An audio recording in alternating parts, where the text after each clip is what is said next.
So when are these dreaded sugar cravings going to end?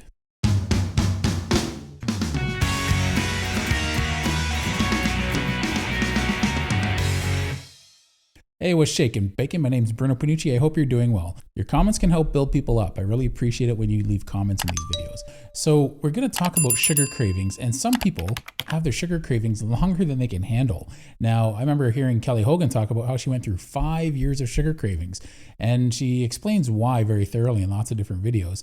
But sugar cravings can last a long while. For some people, it's just a few days. Some people, it's a few weeks. Some people, it can last a really long time, and that's mainly if you're keeping sweeteners of some kind in your diet, or you're treating yourself or cheating every now and then. It's just enough to keep the addiction alive. These sugar cravings are an addiction. Sugar may not be technically addictive, doesn't mean you can't be addicted to sugar. So there's sugar in lots of different forms. Carbohydrates converts to sugar, so certain carbohydrates can feed sugar cravings. Junk food clearly feeds sugar cravings as well. Juices feed sugar cravings. Basically, anything that's not meat, protein, and fat has a good chance of sparking a sugar craving. I always liken sugar cravings to paint drying and curing. There's a difference.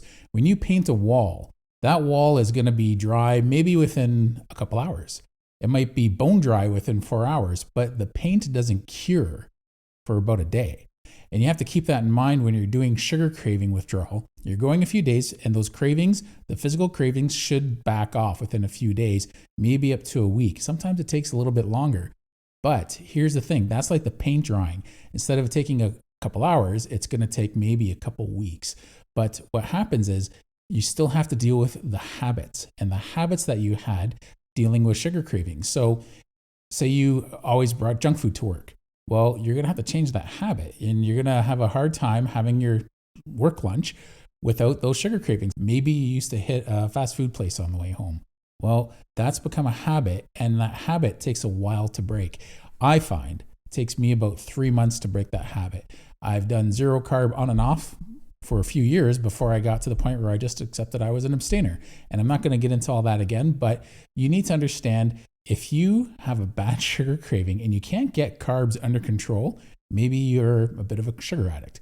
And that means you might have to be an abstainer when it comes to carnivore. That's where you have to keep in mind, it's like the paint drying. It takes an extra while for that sugar craving to truly get out of your system, because yes, the physiological response to sugar has died down, but the habit isn't out of your system yet. That still needs to cure, and it needs to cure by processing this new information you're giving your brain. You're not feeding it the old information, you're feeding it new information. And this information comes down to serotonin and dopamine receptors. You're feeding those dopamine receptors with sugar every time you have it in one form or another. That's why carnivores often have to cut out vegetables, because you think, well, vegetables are healthy. Even if you believe that, I'm not trying to really argue that point, but vegetables are high in carbohydrates, and those carbohydrates convert to sugar, some way faster than others, but most of them is pretty darn fast. And it's enough to raise your blood sugar. So take a diabetic person, for example, and maybe they go get a dish at a Chinese food restaurant, and it's a vegetarian dish. You get them to check their blood sugar afterwards. Even though it's a vegetarian dish, their blood sugar is going to be through the roof. So it's not because of the MSG in the food, it's because of the sugar, the starches, the vegetables themselves turn into sugar in the body, and you'll get a sugar spike, and that's enough to keep that craving alive. So even though you're having vegetables, it counts as a bit of a hit to the dopamine receptors. So I remember trying to explain to someone I knew once about potatoes. They said, they were trying to understand carnivore, and they said, so you're addicted to potatoes? And I was like, no, I'm addicted to sugar. And potatoes are full of starch, and starch basically turns to sugar very quickly in the body. And she was like, so having a potato makes you crave more potatoes? And I said, no. Having a potato feeds that sugar craving that my body desires. And then once that's satisfied, I'm going to crave more sugar later. And that could come in any form. That could be me giving into having a pizza or ice cream or cake or anything else that I would normally go to. Chocolate bars, any kind of sugary food will do. Sometimes pizza will do. And sometimes more intense, pure sugar, junk food was more of my hit. You don't know unless you've experimented with all this through trial and error, sometimes if you're an abstainer or moderator. I think most people will admit they're abstainers. Most people will say, oh, I can't live without my pasta, or I can't live without my bread, or I can't live without my wine. And that doesn't make you an alcoholic, but does it make you a bit of a sugar addict? I know someone that went carnivore, and after 5 months of strict zero carb, they said, I haven't craved alcohol in 3 months. And they were blown away. They were surprised. And I looked at them and I said, oh, wow, that's amazing. And here's what blew my mind. She said, I always thought I was addicted to the alcohol. It turns out I'm addicted to the sugar. The sad part about that was I didn't even know she was addicted to the alcohol. Alcohol cravings aren't necessarily alcohol cravings. They can be sugar cravings. So how do you manage that? Well, she had to go cold turkey. But there's other people that can moderate that a little bit better. Some people, even with cigarettes, there's the odd outlier out there who can just socially smoke. Now that's pretty rare, to tell you the truth. Most smokers have to give in to their cigarette cravings all the time. Some people can do it socially, that's fine. It's just the way it works when people have that nicotine addiction. Nicotine does have some benefits to it, and sugar does have some benefits to it. But when you're addicted to those substances, well, the harm outweighs the good. Along with alcohol and drugs, sometimes social situations can be difficult because the one thing you learn when you're trying to dry out from alcohol is you have to make new habits. You have to make new friends. You can't be around those old people that used to encourage you or allow you to do those things. So you have to make new habits, not just in your day-to-day activities, but even the people you're around. So when you're going to social settings and you know you always give in to this junk food or these sugary cravings at these social settings, you have to sometimes give yourself a break temporarily to get that under control. After a while, it's not such a trigger, but it may take a couple months or a few months for that to get under control. And you just have to respect the process. And every time you go back to it, you're sort of resetting that dial. So it's like hitting a reset button. You know, you've done pretty good. It's been 2 weeks or maybe 3 months. And you're like, wow, I think I'm pretty good with these sugar cravings. I don't have the sugar cravings anymore. And then you convince yourself, maybe you're going to give in to just that one little bite or that one little cookie or brownie or whatever it is, an Nanaimo bar. And before you know it, you're off the wagon again. And that's what happens in these situations where you thought you had it under control and you gave in that one little time. And this is how you know it's a sugar craving and you're addicted to the sugar, is you fall off the wagon with it. If you can have that just the one time, maybe it's not such a big issue for you. I thought I could handle it. I remember going a year solid without any sugar, and I had just a few vegetables in there the whole time.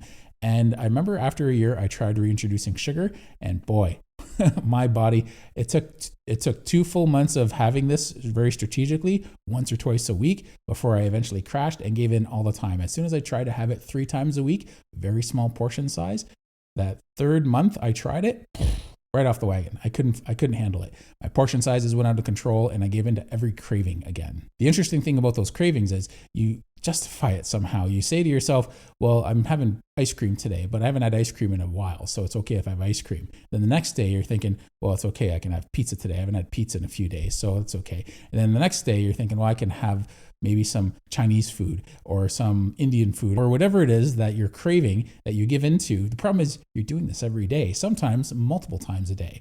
And you get to the point where I was, where most of the food you're eating just isn't healthy. It's restaurant food and food high in sugar. The more sugar you get, it's not only keeping it alive, it's keeping it alive and well. It makes you crave it even more and more. So how can you stop this? Some people might want to ease into carnivore. There's no right or wrong way to start carnivore. Some people might want to try just cutting back so they can have a little bit with each meal, so they can still have a little bit of enjoyment in life. So they just want to have a little bit of sugar with each meal, or maybe it's their pop, whatever it is. They're cutting out all the junk food, but they're keeping pop. Maybe that's okay. They can manage everything else, and that's their last thing. And they're going to work on that step by step. So a little bit with each meal, and for them, that's a fine start. Some people might give themselves a treat just once a day. That's something you might be interested in if doing the whole plunge into carnivore is going to be too much for you. And some people might try it once a week. So I once did something for a while, and I really enjoyed this way of eating, and it really helped get me off junk food. And I was having junk food just 1 day a week. The rest of the week, I ate perfectly clean and did moderate exercise, and it was really good. I got great results.